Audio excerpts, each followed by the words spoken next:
Bruce Lee is arguably the greatest martial artist to ever live. His mastery of the fighting arts was nothing short of legendary, and whether it was his displays of speed or his almost unparalleled strength. Now, because he sadly passed away at a young age, many of us may not necessarily grasp the full scope of Bruce Lee's fighting prowess, but those who knew and saw him up close would easily testify that the man truly did some otherworldly stuff. I'm talking about feats of superhuman ability that are just completely unbelievable to most people. Oh boy, I can tell that one was going to be a hard one. In this video, we'll be going over a few of these feats, and hopefully, you'll really get to grasp how much of a rare talent that Bruce Lee was. Speedy punches. Now, if there's one thing that Bruce Lee knew how to do better than anyone else, it was throw a quick punch. In fact, there's an argument to be made that the reason Bruce was so much better than most other fighters around was simply because he was too fast for most of them. By the time he would throw a strike, it would have been too late for them to mount any defense. Now, because Bruce Lee was a practitioner of his own fighting style, you would imagine there'd be a lot of competition. Many people wanted to test their skills with the champ, and that included even those who didn't practice Wing Chun or Jeet Kune Do. For our first clip, we see a perfect depiction of an instance when someone tried to challenge Bruce, only for things to backfire. Back in 1976, Bruce was at a martial arts exhibition when he ran into Victor Moore. For those who may not know who Victor Moore was, he held a 10th degree black belt in karate and was also a 4-time world karate champion by the time the video was recorded. The two men had met at Long Beach International Karate Championships that year, with Bruce being a special guest, and during a speed drill challenge, he had thrilled the crowd, performing several moves, which included, and especially, his famous unstoppable punch. Apparently, Moore was of the belief that Bruce was not fast enough to hit him with the punch, so in front of everyone, they decided to put this theory to the test. Bruce had set a simple challenge. He would throw a punch in Moore's direction, and all Moore had to do was block it. The two men took their places, and then the action came through. Bruce Lee literally threw that punch not once but twice, making sure that it didn't hit Moore. But even though Moore didn't get hit in the face, I think it's safe to say that he got the message loud and clear. Fighting with no eyes. One of the reasons why Bruce Lee will always live on when you consider the legends of martial arts was that he had a penchant for doing things that were thought to be utterly impossible. It's especially more impressive when you consider the fact that the man was a martial artist performing an art form that required mastery of the body's full sense organs. If you've ever been in close combat, you'd be able to tell that you need to be alert at all times, and the moment you slip up, you immediately hand your opponent an upper hand that they can use against you. For Bruce Lee, however, it would appear that the mastery of the martial arts had become so innate that he literally didn't even need to have his eyes open to win a fight. Check out this insane scene from an exhibition he had a few years before he passed away. Here, we see Bruce Lee engaging in close combat with a sparring partner, and at first it seems as though they're both evenly matched, with Bruce and his partner going toe-to-toe for a few moments. Then, like a snake that's lurking and looking for the perfect time, Bruce picks his spot and strikes with optimal precision. Personally, I think there are two things that are impressive about this. First was the fact that Bruce had literally dispatched the guy in less than a minute. However, what was even more impressive was that Bruce was literally blindfolded for the entirety of the clip. Can you even imagine how insane it must have been to fight someone with your eyes closed? And if you thought this was everything, well, let me tell you, you've got another thing coming. Bruce's sparring partner was not content on being knocked to the ground once, so he came back again for the second round, and to make things worse, Bruce literally dispatched him in an even shorter amount of time, despite the fact that the man was still wearing his blindfolds. That must have been, 5 seconds? The guy was definitely not one to be toyed with. The two men then went on sparring for a third time, and as you would imagine, the result really wasn't any different. Bruce showed impressive skill and mastery of his fighting style, and his sparring partner was just no match for his superior abilities. Taking care of your opponent is one thing, but doing so while blindfolded is completely next level. Considering the fact that Bruce was wearing an outfit that looks similar to the first clip, I wouldn't be surprised to find out that he did this at the same event in 1967. With everything we know now about the man, who would put it past him? Taking it to the table. Now, if you thought that Bruce Lee was only good at using his fists, you would be very wrong. Sure, the man mostly fought with nothing but his bare knuckles and his feet, but that didn't necessarily mean that he didn't equally master how to use specialized weapons when fighting. And when it came to weapons, he was especially fond of using his famous nunchucks, a traditional East Asian martial arts tool consisting of two sticks being connected to each other at their ends by a short metal chain or a rope. And because of its shape, the nunchucks can be incredibly difficult to master for most people, but if Bruce Lee is anything, he's definitely not a normal person. Take a look at this clip, for instance, shot as part of a backstage video montage for a movie production. It shows Bruce facing off against opponents using the nunchucks. And you would probably think it was a fight scene, but no, Bruce is literally using them to play table tennis.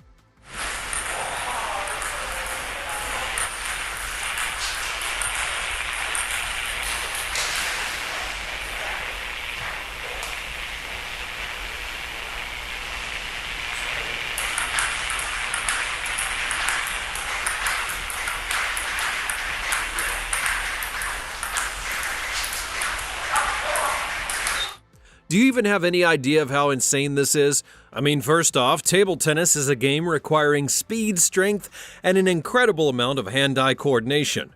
For most professionals, merely keeping up with a wide bat is already as difficult as you can imagine, but it's no problem for Bruce. Despite the fact that the nunchucks are dangerous, he wields them with so much skill, easily using them in place of the traditional table tennis bat. Bruce is so good, in fact, that he faced off against two players on the same time, with nothing but his nunchucks, and he still managed to win.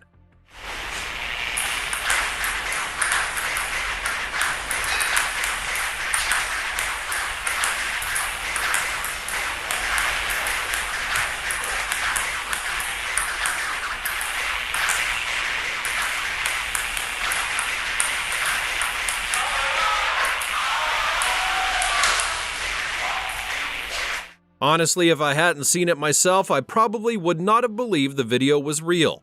The fact that Bruce was able to do this while still maintaining his balance and not hitting himself with his own weapon was impressive enough, but to literally defeat two great players at the same time just takes things beyond the realm of possibility. Insane workout routine.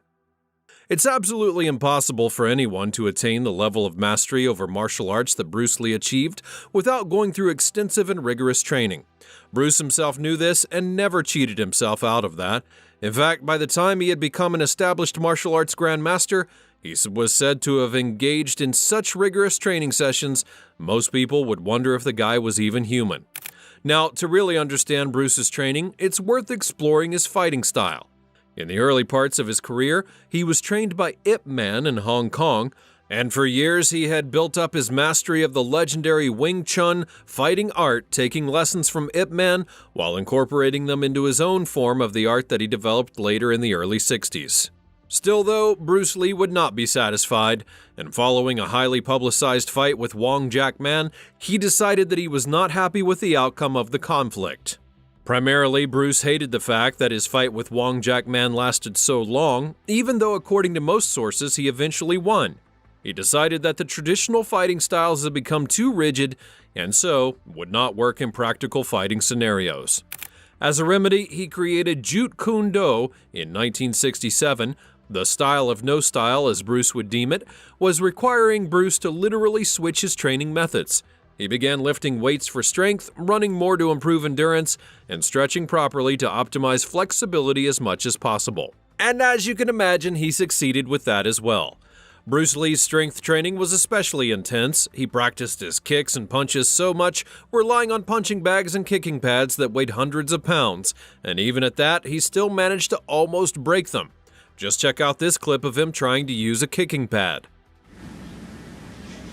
Oh boy, I could tell that one was going to be a hard one. A lot of shots. It was missed on. I know you're coming in good. Too short. Huh? You can see the strength that Bruce packed into that kick, which was so much that it literally forced the guy holding it to move back several paces. The same went into Bruce's punching training, and according to some reports, he used special punching bags that were heavier and more dense than most of the ones that were available. This weight meant very little to Bruce, who would almost literally yank them off their hinges with the strength of his hits.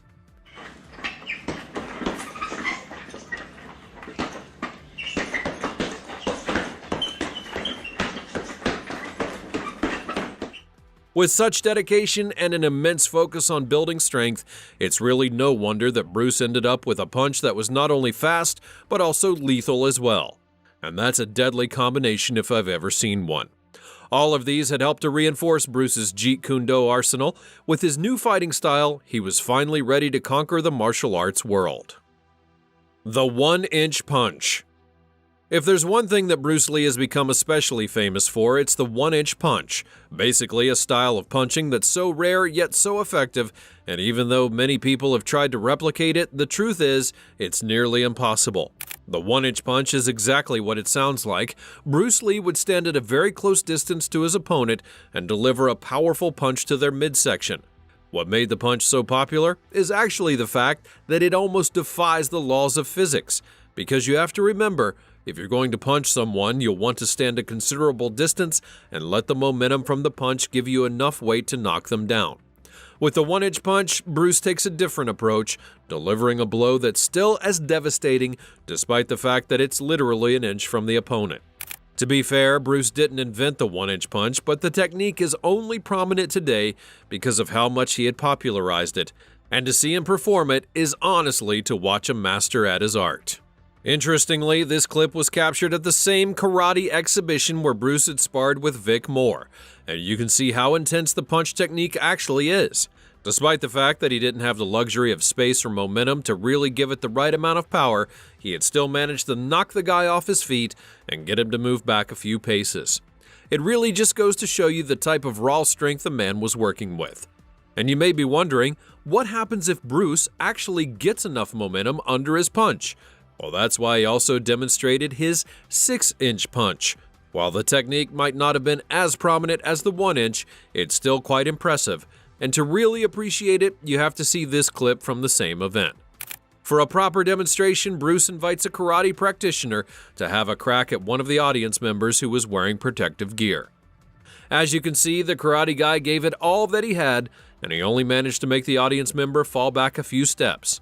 Bruce then comes in, taking his patented 6-inch punch, and tries it out on the same guy, and you can see a clear difference between his effort and that of the karate guy. I mean, come on, even a visually impaired person would tell you that this was quite a stretch. Bruce didn't only knock the guy back a few steps, but he made him sit in his chair, while the pad that he used to protect his chest had literally flew off. What sort of superhuman strength did he have, really? There are only a few things that really depict Bruce's true strength: his 1-inch punch, and to a lesser degree, the 6-inch punch as well. Definitely will rank in that category. To date, most people who have tried to replicate it have only scratched the surface, and truly no one could ever do it like Bruce. The 2-finger push-up. Another interesting feat that adds to the lore of Bruce Lee is his popular 2-finger push-up. The push-up is generally considered one of the most difficult exercises to perform, and it's especially challenging because it literally takes something out of your entire upper body, from the core of your tummy to your shoulders and even your arms. And for many of us, the act of completing a push-up can be a challenge. You have to raise your body, then push it down again in several motions. Without the right amount of strength, it may be impossible. For Bruce Lee, however, it was no more than a walk in the park. You have to remember that Bruce focused a lot on improving his strength as part of his training, and because of that, he was able to optimize his own core strength as well as that of his hands. One thing that Bruce Lee was known for was his willingness to go above and beyond what other people were prepared to do. And while most of us train with push-ups using both our hands, Bruce would literally switch it up, using just 2 of his fingers. It's insane to think about. Most people today try to act like they've mastered the art of the push-up and tend to do things like lifting their bodies and clapping, or perhaps doing push-ups on one hand. But for Bruce Lee, all of it was no more than child's play. He had upped the ante, working with only 2 fingers on his right hand and displaying an ungodly amount of strength to use those fingers to lift his body off the ground one at a time. To be fair, there have been a lot of people who have also mastered the push-up technique, but there's no argument about the fact that Bruce was really the one who had made it as popular as it is today. Always ready. A major hallmark of someone who has mastered martial arts is a willingness to show off what they know at a moment's notice. For many of us who aren't expert fighters, the general perception of people who practice martial arts is that they always have to have their gear on and can only feel comfortable fighting when they're dressed appropriately. You know, such as the robe and the belt and whatnot. For Bruce Lee, though, there was actually no such thing as an appropriate outfit. He was always ready to scrap regardless of the situation. For instance, take this clip where he gave an interview on a midday TV show and literally had to show off some of his moves while wearing a suit. There are various kinds of strike. It depends on where you hit, then what weapon you will be using. There is the finger jab, there is the punch, there is the back fist, and then low. Of course, then they use leg, straight at the groin, or come up. Or, if I can back up a little bit, they start back from here, and then come back. All right. It's kind of worrying. He had no issues with stretching and showing off what he had, despite the fact that he wasn't wearing the proper attire, and that's just how special that Bruce Lee was. The Dragon Flag. For the final clip, we'll be looking at a workout regimen that Bruce pioneered, which remains one of the most difficult in the world. The Dragon Flag is a form of exercise that literally tests every part of your upper body, from the core of your stomach to your upper limbs and so much more. To perform it, you would need to lay down on a bench and then hold a pole or some other straight structure that has been erected at the end of the head. With your hands holding the pole, it's now up to you to raise your entire body, kind of like doing a push-up, but with your body being inverted. Still though, it doesn't end there. When you perform a Dragon Flag, you're also meant to hold your position with your body being elevated. And I'd just let Bruce show you how it's done. The Dragon Flag has to be one of the most advanced core exercises available, and as you can imagine, it's also one of the most difficult forms of workouts to engage in. It actually is named after Bruce, with the dragon part being a reference to his popular nickname, and the flag part alluding to the fact they would have to hold his body straight like a flag rested on a flagpole. Due to the level of difficulty involved, the Dragon Flag is only practiced by advanced athletes with high levels of endurance and the right mentality. It places a significant amount of work on the body's joints, but is especially beneficial for your core because it allows you to build a considerable amount of core strength. In many ways, it was the perfect training regimen for Bruce. Core training has always been a major part of his requirements as a master of Jeet Kune Do, and exercises like these would have helped to improve his flexibility. At the same time, the fact that the Dragon Flag is one of those exercises that most other people would immediately run away from means that Bruce Lee must have been especially excited about it. And like the many other difficult exercises, he completed it as though it were nothing. Bruce Lee's mastery of martial arts was definitely something to behold. The man was so good that it was almost criminal for him to do some of the things that he did. And to be honest, if many of us were told some of the craziest stunts and moves that he pulled, it would be hard to believe. But fortunately, we have the footage that attests to just how special a talent Bruce was. But what do you think though? Would you have stood a chance against Bruce Lee? Can you pull off some of the moves that he was able to do? Be sure to let me know all about it in the comments down below. You should also subscribe to the channel so that you never miss another video like this one in the future. Thanks for watching, and I'll see you next time.